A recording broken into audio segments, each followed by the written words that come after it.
I'm here with BC hockey legend Warren Lewis, and it's sad to say this, but the last surviving member of the 1949 team, age 90 on his 90th birthday, ranked third in BC history in points per game at 2.25, only behind Jack Mulhern and Tim Sheehy. That's a record that's how old now? That's right. 72 years old, that record? Yeah. And second in hat tricks with 8 behind Brian Jonta, who has 9, I believe, right? Okay. I must say that he got one hat trick in every 14 games. Well, points per game. This is what we talk about every game we go to. And I got a hat trick every 7. Yeah. It's a big, The difference being it's a big difference. they played that many more games, but there's also a factor there that the quality of the players is way up. You got to go points per game. Yeah. Jonta did it, but he played a lot more games, those hat tricks, but nobody looks at those stats per game. No, it's not per game. That's an absolute number. But to do it in less games played. Well, yes. To do it in less games, you would have, well, for instance, now you get one every 7th game. You get one about every 14th game. I didn't figure that exactly, Twice but the it's just games. about in there because they play twice as many games. Right. You guys might have played But 22 also, games. it's tempered by the fact that by the time he played, every Division I hockey player was a hockey player. And when I played, if your team had 6 good skaters, you could be in contention. Now, every single kid can play. And not only that, but especially every single kid can skate. Defensemen and everybody but goalies, of course. And goalies should be the best skater on the team, For 2 feet at a time, yeah. right? All right, so I want you to give me a synopsis of the 1949 championship season. Well, we played 18 regular season games, and at the end of that season, the top 2 in New England, and they went they go by votes rather than by record, but generally they went by record. The top 2 teams in New England. And well, the top 4 teams played in a playoff. The top 2 teams went to Colorado Springs for the Final Four. And 49 was the second Final Four they ever had. You guys went in 48 also. We went in 48 also. And 50, I think. And we went in 49. We went in 50. Yeah. We got the 3 years in a the row. 3 years in a row there. We were kind of dominant in New England.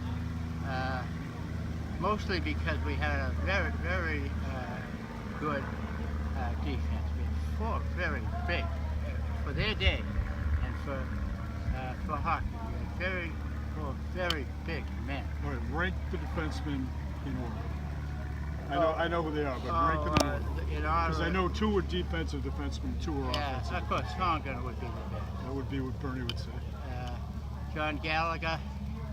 But he was a winger that converted to defense, right? No, was he? I didn't know that. Yeah.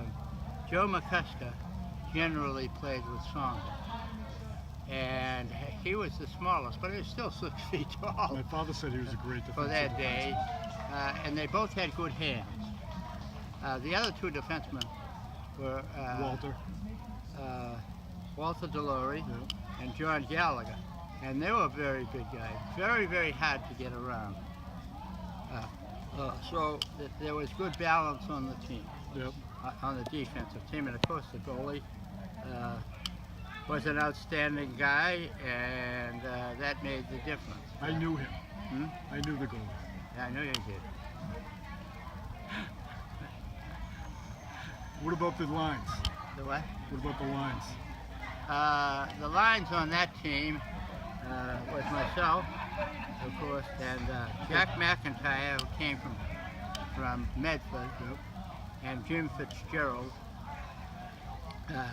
who came out of Cambridge Latin School. Mac was a BC High guy too. Yes, McIntyre was a BC High guy. 2 BC High guys, by the way.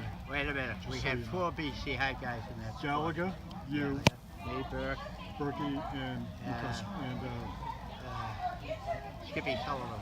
McIntyre. And that's unusual on a championship team.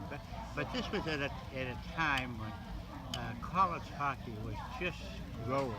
It had some dominance in New England and some dominance in the Ivy League. There was at one time they had 11-9-09 at a Harvard-Yale game in the Boston Garden. We did well generally. It was a night out for the students.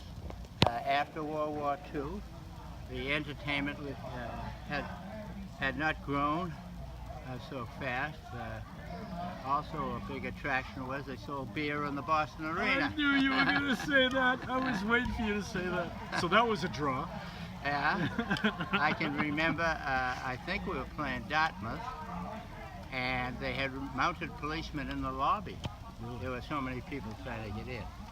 And On top of the fact that they had the fire doors, and people would open the fire doors and everybody would come in. Sneak in that way. They wouldn't have seats, but they come in. So it wouldn't be surprising if there were 7,000 people for some of those Big games. crew. So what about Colorado? Out in Colorado, Tell us about the championship game. well, you know, it's hard. It's hard. Hockey's such an intense sport. It's hard to remember everything. Old man Clary, But you scored a goal. They called back. Well, I think I did. I know I scored the goal, but it was called back. And why did old man Clary do that? Do you think? Well, the situation was that McIntyre was in their corner on that side, on the left side. And he was fighting for the puck, and he got some possession of it and banged it toward me, who was in front of the net, which is what the system was. That's where you live, basically. The Dartmouth goalie, Dick Desmond. Dick Desmond, saw the puck coming. He looked up to see where I was and jumped on the puck, and he missed. The puck came, and I slammed it in the empty net. Slammed it. And if I didn't, Okay. it would probably been all right. It caught up in the net. The goal judge was a kid from the college there, Colorado College, instead of being a professional goal judge now. He's also looking at Desmond jumping on the puck. Okay.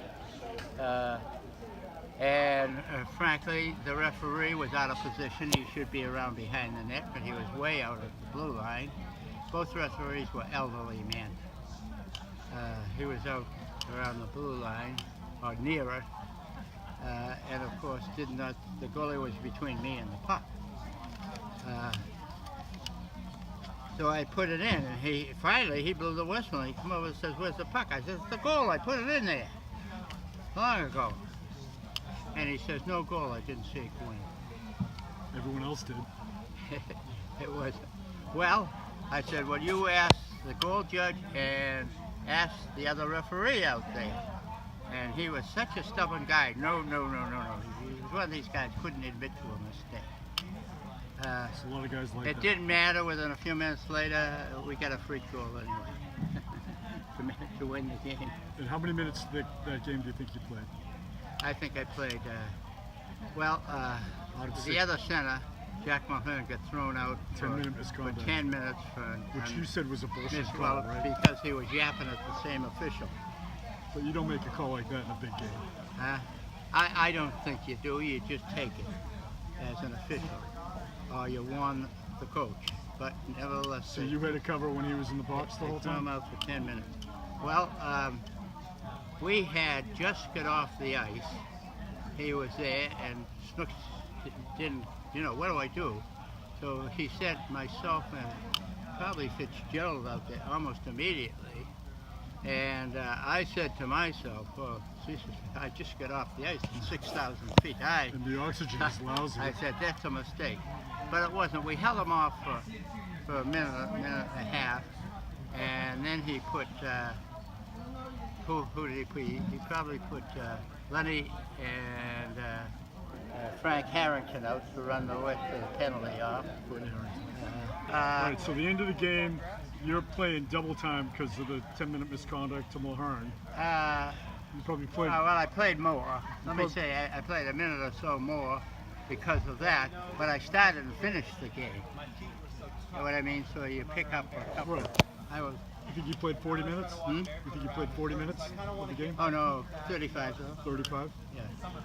And you told me that when they won, you were so tired you fell down the other I end of the didn't line. get in the celebration, and here is the situation on that. One of our guys, of course, they put their 6 best players out there, pull the goal.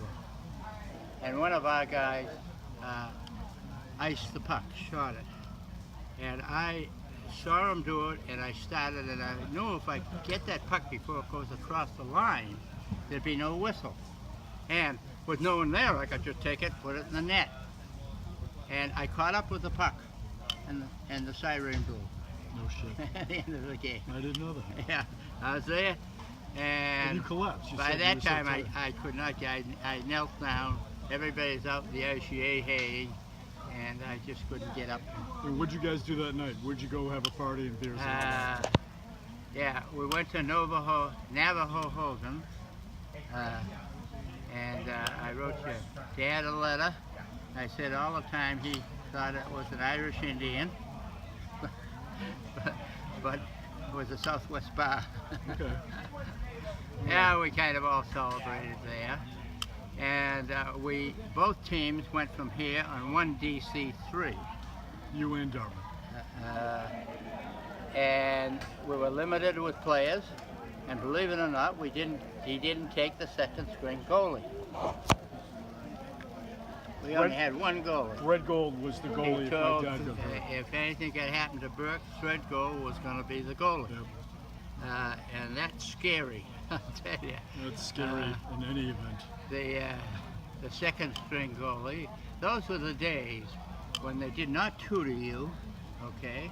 And they did not watch your mark, and the second string goalie went ineligible. The next year. Huh? The next year, right? Oh no, before the game? No, it was in March. So he went ineligible for that semester. I didn't know that. Because of marks. Yeah, Norman Daly was his name. Shaper. So he couldn't go out. His replacement was Maggio? Casey. Eddie Casey. Eddie Dr. Casey, who was eventually a doctor in Boston. And for some reason he didn't take Eddie Casey either. And we can't figure it out. But we had 2 managers, and see, we were limited how many people. Mr. Curley, Father DeLay. Father DeLay. Did Curley go? I don't know Yeah, if Mr. Curley Curley go. bought you guys the cowboy hats. Yeah. Now we had one fan from Boston at the game. Who? Only one. My father. That was my guess. My father was an auditor, and he was the head of the department.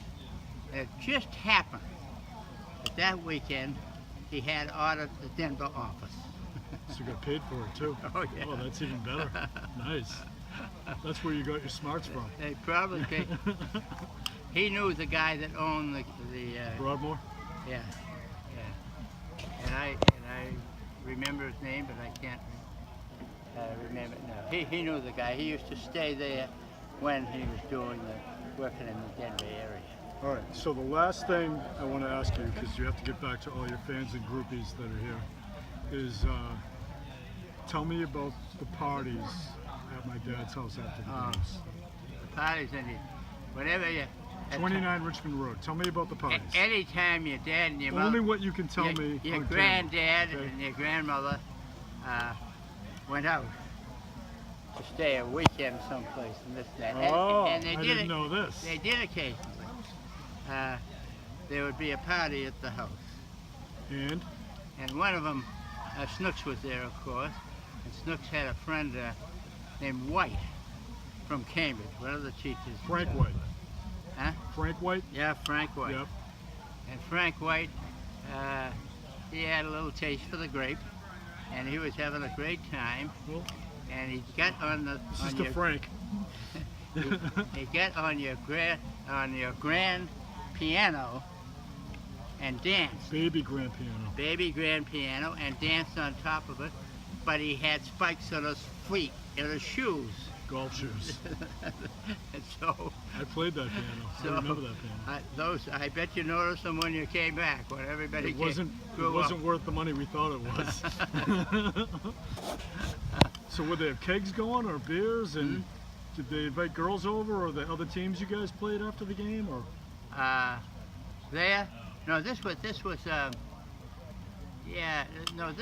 sometime after we won the thing. After we get out of school. Did Songen play piano too? And I was out of the army by that time. I would say it's 1955 or something. Okay. Now, when you guys got back to Boston, how many people do you say were at the airport? Some people say there were as many as 5,000. I heard 2,000, but it was 3 o'clock in the morning. It's a pretty good crowd for 3 in the morning. Yeah. We all had cowboy hats. They gave us cowboy hats. One of your little cousins, I Louis put Mullen. the cowboy hat in his head, so he could have pictures taken. Louis Mullen. I never got it back. Louis Mullen. Mike? He's still alive. I'm going to tell him. I'm going to text Eddie when I get home. Mike, oh, my cowboy. He's my godfather. He was taking so much fun with that helmet, I didn't dare take it back. I'm gonna break in his house and get it. And then what'd you guys do that He night may when you got still back? have it, huh? You probably just went to sleep after you got to the airport, right? Or did you guys go out in Boston that night? Oh, no, it's just 3 in the morning. Yeah. Yeah, we're lucky to get home. Yep. I got a picture on the front page of the paper with my sister And Jimmy Fitz's kissing my sister cheek kissing one of the other right cheeks. here, and Jimmy Fitzgerald's sister kissing this. I this have cheek. that picture. Do you have this picture? Yep. I don't know whether I have it. or I not. have it. If I can find it, I'll email it to Katie. It was a great reception. I mean, And- we had no idea about this. And you know what my comment was when I saw the picture to What? my father? I said, you guys just won the national championship, and all Warren can manage is a kiss from his sister and his best friend's sister. Right. Right. All right. Well, anything else you want to say? Huh? Anything else you want No, Comment on? that's fine. That's fine. to? All right. Warren Lewis, legend, 2.25 points per game, third in BC history. And I love him. First line All-American, Yep. 4 times All-East. Yep.